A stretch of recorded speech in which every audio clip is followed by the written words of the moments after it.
നമ്മൾ വൈകുന്നേരമൊക്കെ സന്ധ്യാദീപം തെളിയിച്ചു വെക്കുന്ന ആളുകളാണ്. അപ്പോൾ നമ്മൾ സന്ധ്യാദീപം തെളിയിക്കുന്നതിന് ഒരു പ്രത്യേക സമയമുണ്ടോ എന്നൊക്കെ ആളുകൾ ചോദിക്കാറുണ്ട്.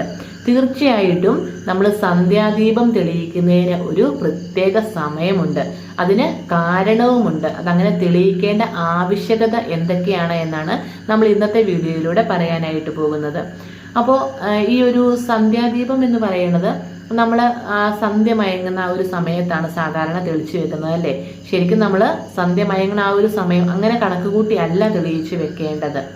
ബ്രഹ്മമുഹൂർത്ത സമയത്തിനെ കുറിച്ച് എല്ലാവർക്കും ഇപ്പം നല്ല ധാരണയുണ്ട്. കാരണം നമ്മൾ ധാരാളം വീഡിയോസൊക്കെ കാണുന്നുണ്ട്. ബ്രഹ്മമുഹൂർത്ത സമയത്ത് നിലവിളക്ക് തെളിയിക്കുന്നതിൻ്റെ ആവശ്യകത, അതിൻ്റെ പ്രത്യേകതകൾ, അത് തെളിയിക്കുമ്പോൾ നമുക്കുണ്ടാകുന്ന അനുഗ്രഹങ്ങൾ എല്ലാം നമ്മൾ മനസ്സിലാക്കി വെച്ചിട്ടുള്ള കാര്യങ്ങളാണ്. അതേപോലെ തന്നെയാണ് നമ്മൾ സന്ധ്യാവിളക്ക് തെളിയിക്കുമ്പോഴും നമുക്ക് ആ ശ്രേഷ്ഠത ഉണ്ടാവണമെങ്കിൽ, നമ്മുടെ കുടുംബത്തെ ഐശ്വര്യം ഉണ്ടാവണമെങ്കിൽ, നമ്മുടെ പരമ്പരകൾക്ക് ആ ഒരു ഐശ്വര്യം ഉണ്ടാവണമെങ്കിൽ, നമുക്ക് സമ്പത്ത് വർദ്ധിക്കണമെങ്കിലൊക്കെ ഈ ഒരു സന്ധ്യാവിളക്ക് തെളിയിക്കുമ്പോൾ നമ്മളത് കറക്റ്റായിട്ടുള്ള ഒരു സമയത്ത് തെളിയിക്കേണ്ടതായിട്ടുണ്ട്. അതിന് പല കാരണങ്ങൾ പറയുന്നുണ്ട്. അതിൽ പ്രധാനപ്പെട്ട ഒരു കാരണം എന്ന് പറയുന്നത്, നമ്മൾ സന്ധ്യാവിളക്ക് തെളിയിക്കുമ്പോൾ ആ ഈ വൈകുന്നേരം നമ്മൾ, അതായത് സൂര്യൻ അസ്തമിച്ച് കഴിയുമ്പോൾ പിന്നെ നമ്മുടെ ഭൂമിയിൽ ഇരുട്ടാണ് പടരുന്നത്. ഇരുട്ട് എന്ന് പറയുന്നത് ഒരു നെഗറ്റീവ് എനർജിയെ വലിച്ചെടുക്കുന്ന സംഭവമാണ്. അപ്പോൾ ആ ഒരു നെഗറ്റീവ് എനർജി നമ്മുടെ കുടുംബങ്ങളിലേക്ക് വന്നു ചേരാതിരിക്കാൻ വേണ്ടിയിട്ടാണ് നമ്മൾ ആ ഒരു സന്ധ്യാവിളക്ക് തെളിയിക്കുന്നത്. അപ്പോൾ അങ്ങനെ ആ ഒരു നെഗറ്റീവ് എനർജി നമ്മുടെ കുടുംബത്തിലേക്ക് വന്ന് ചേരാതിരിക്കാനായിട്ട് നമ്മൾ ആ അസ്തമയം തുടങ്ങിയതിന് ശേഷമല്ല നമ്മൾ നിലവിളക്ക് വെക്കേണ്ടത്. നമ്മുടെ സൂര്യ അസ്തമയം തുടങ്ങുന്നതിന് തൊട്ടു മുന്നേ നമ്മൾ നിലവിളക്ക് തെളിയിച്ചു വെക്കേണ്ടതായിട്ടുണ്ട്. ശരിക്കും പറയുകയാണെങ്കിൽ സൂര്യ അസ്തമയത്തിന് ഒരു നാഴിക മുമ്പേ നിലവിളക്ക് തെളിയിക്കണം എന്നാണ് പറയുന്നത്. ഒരു നാഴിക എന്ന് പറയുന്നത് 24 മിനിറ്റാണ്. അപ്പോൾ നമ്മുടെ സൂര്യ അസ്തമയം ഇപ്പോൾ ഒരു 6 മണിക്കാണ് അല്ലെങ്കിൽ 6:15 എന്ന് വെക്കുക. അങ്ങനെയാണെങ്കിൽ നമ്മൾ 5:45 തന്നെ തിരി തെളിയിക്കണം എന്നാണ് പറയുന്നത്. 5:50 കൂടിയൊക്കെ നമ്മൾ തിരി തെളിയിക്കണം. അപ്പോൾ പല ദിവസങ്ങളിലും ഈ ഒരു അസ്തമയ സമയത്തിന് വ്യത്യാസമുണ്ട്. അതുപോലെ പല പ്രദേശങ്ങളിലും ഈ സമയത്തിന് വ്യത്യാസമുണ്ട്. നിങ്ങൾക്കറിയാവുന്നതാണല്ലോ, ഉദയ സമയവും അസ്തമയ സമയവും നമുക്ക് വ്യത്യാസം വരും. അതുകൊണ്ട് തന്നെ ഏകദേശം നമ്മളൊരു 5:45-നും 6-നും ഇടയ്ക്കായിട്ട് നിലവിളക്ക് തെളിയിക്കാൻ വേണ്ടിയിട്ട് നോക്കണം. അങ്ങനെയാണെങ്കിൽ നമുക്ക് അസ്തമയ സമയത്തിന് മുമ്പായിട്ട് നിലവിളക്ക് തെളിയിക്കാനായിട്ട് സാധിക്കും. അപ്പോൾ അസ്തമയ സമയത്തിന് തൊട്ട് മുമ്പാകുമ്പോൾ ആ ഒരു നിലവിളക്ക് തെളിയിച്ചു വെക്കുമ്പോൾ അസ്തമയം നടക്കുന്ന ആ ഒരു സമയത്ത് അവിടെ ആ ഒരു പ്രകാശം നിറഞ്ഞു നിൽക്കും. അപ്പോൾ ആ ഒരു നെഗറ്റീവ് എനർജി നമ്മുടെ കുടുംബത്തിലേക്ക് വന്നു കയറുകയില്ല. അങ്ങനെ നെഗറ്റീവ് എനർജി വന്നു കയറാത്തപ്പോൾ നമ്മുടെ കുടുംബത്ത് ഐശ്വര്യവും സമൃദ്ധിയും അതുപോലെ നന്മയും അതേപോലെ മഹാലക്ഷ്മിയും ഒക്കെ കടന്നു വരും. അപ്പോൾ ആ കുടുംബത്ത് സർവ്വവിധ ഐശ്വര്യങ്ങളും ഉണ്ടാകും. അപ്പോൾ അതുകൊണ്ട് തന്നെ നിങ്ങൾ നിലവിളക്ക് തെളിയിക്കുമ്പോൾ അസ്തമയ സമയം നോക്കിയിട്ട് നിലവിളക്ക് തെളിയിക്കുക. ഇല്ലാന്നുണ്ടെങ്കിൽ ഒരു 5:45, 5:30 കഴിയുമ്പോഴൊക്കെ തന്നെ ആ ഒരു നിലവിളക്ക് തെളിയിച്ച് വെക്കാൻ വേണ്ടിയിട്ട് നോക്കുക. അതല്ലാതെ ഇനി മറ്റൊരു കാരണം കൂടെ പറയുന്നുണ്ട്. അതെന്താന്ന് ചോദിച്ചാൽ, നമ്മൾ സൂര്യഭഗവാൻ എന്ന് പറയുന്നത് നമ്മുടെ പ്രത്യക്ഷത്തിൽ നമ്മുടെ കണ്ണുകൾ കൊണ്ട് കാണുന്ന ഭഗവാനാണ്. അപ്പോൾ നമ്മൾ രാവിലെ സൂര്യഭഗവാൻ വരുമ്പോൾ നമ്മൾ ഗായത്രി മന്ത്രമൊക്കെ ജപിച്ച് ആ ഒരു ഭഗവാന്റെ അനുഗ്രഹമൊക്കെ വാങ്ങിക്കാൻ വേണ്ടിയിട്ട് നമ്മൾ ആ ബ്രഹ്മമുഹൂർത്ത സമയത്തൊക്കെ എഴുന്നേൽക്കുകയും ഒക്കെ ചെയ്യുന്നുണ്ട്. അപ്പോൾ അങ്ങനെ ആ ഒരു ഭഗവാന്റെ അനുഗ്രഹമൊക്കെ കിട്ടിയിരിക്കുന്ന ആ ഒരു സമയത്ത് നമ്മൾ ത്രിസന്ധ്യ സമയത്ത് നമ്മൾ ആ ഒരു അസ്തമയ സൂര്യൻ നമ്മുടെ കണ്ണിൽ നിന്ന് മറയുന്ന ആ ഒരു സമയത്ത് അദ്ദേഹത്തിനെ പറഞ്ഞു വിടുന്ന ആ ഒരു സമയത്ത് നമ്മൾ നിലവിളക്ക് തെളിയിച്ച് ആ ഒരു പ്രകാശം കാണിച്ചുകൊണ്ട് അദ്ദേഹത്തെ നമ്മൾ പറഞ്ഞു വിടണമെന്നാണ് പറയുന്നത്. അതായത് ആ അസ്തമയം നടക്കുന്ന സമയത്ത് നമ്മുടെ കുടുംബത്ത് ആ ഒരു പ്രകാശം നിറഞ്ഞു നിൽക്കണം. അദ്ദേഹത്തിനെ യാത്രയാക്കുക എന്നുള്ള ആ ഒരു മനോഭാവത്തോടു കൂടിയാണ് നമ്മൾ ആ ഒരു നിലവിളക്ക് തെളിയിച്ച് വെക്കുന്നത്.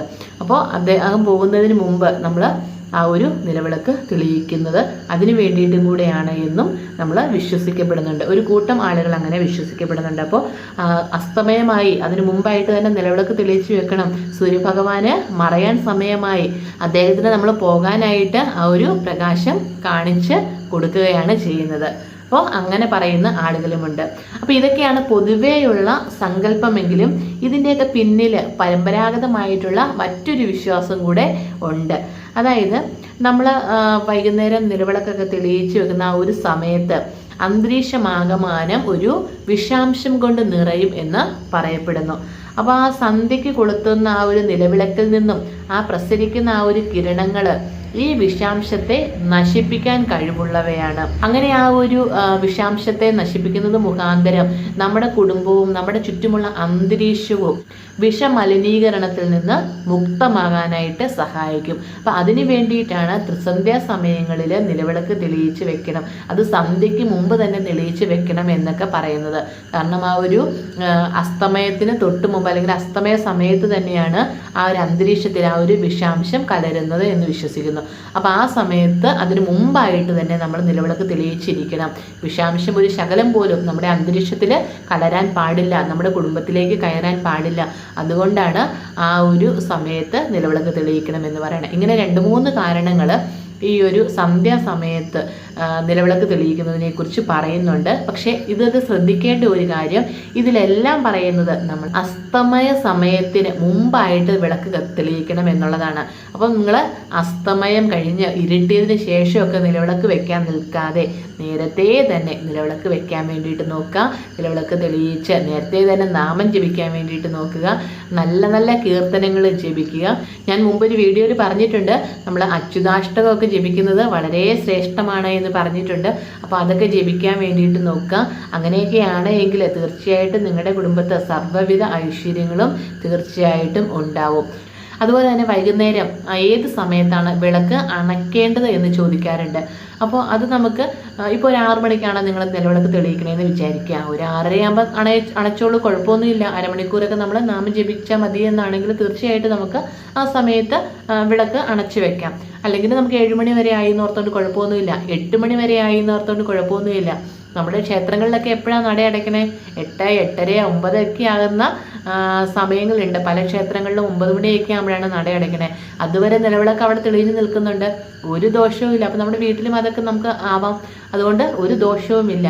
അപ്പോൾ അതുകൊണ്ട് നമ്മൾ എത്ര സമയം നമുക്ക് നാമം ജപിക്കാൻ പറ്റുമോ, അല്ലെങ്കിൽ എത്ര സമയം നമുക്ക് ആ നിലവിളക്ക് തെളിയിച്ച് വെക്കാൻ പറ്റുമോ അത്രയും സമയവും നമ്മൾ നിലവിളക്ക് തെളിയിച്ച് വെച്ചോ എന്ന് വിചാരിച്ചിട്ട് ഒരു കുഴപ്പമില്ല. ഇപ്പം നമ്മുടെ വീട്ടിലുള്ള ആരെങ്കിലും 5:45 ആകുമ്പോൾ വിളക്ക് വെക്കുകയാണ്.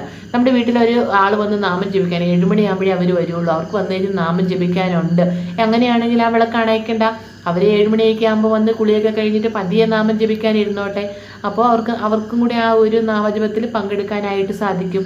അതിനൊക്കെ ശേഷം വളരെ സാവധാനത്തിൽ ആ നിലവിളക്ക് അടച്ചാൽ മതിയാകും.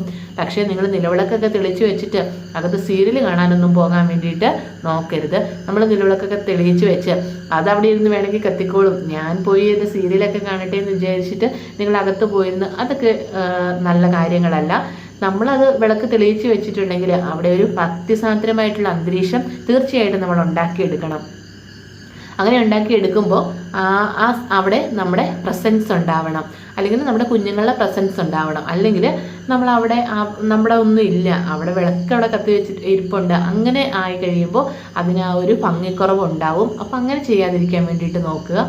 ഇതൊക്കെ നമ്മൾ വിളക്ക് കത്തിക്കുമ്പോൾ ശ്രദ്ധിക്കേണ്ട കുറച്ച് കാര്യങ്ങളാണ്. വളരെ നിസ്സാരമാണ് എന്ന് തോന്നുമെങ്കിലും നമ്മൾ അതും കൂടെയൊക്കെ ചെയ്യുകയാണെങ്കിലാണ് ആ ഒരു ഭക്തി അല്ലെങ്കിൽ ആ ഒരു അന്തരീക്ഷം ഏറ്റവും സുഗമമാക്കാനായിട്ട് നമുക്ക് പറ്റത്തുള്ളൂ. നമ്മുടെ മനസ്സിന് ആ ഒരു സന്തോഷം ഉണ്ടാവുകയുള്ളൂ.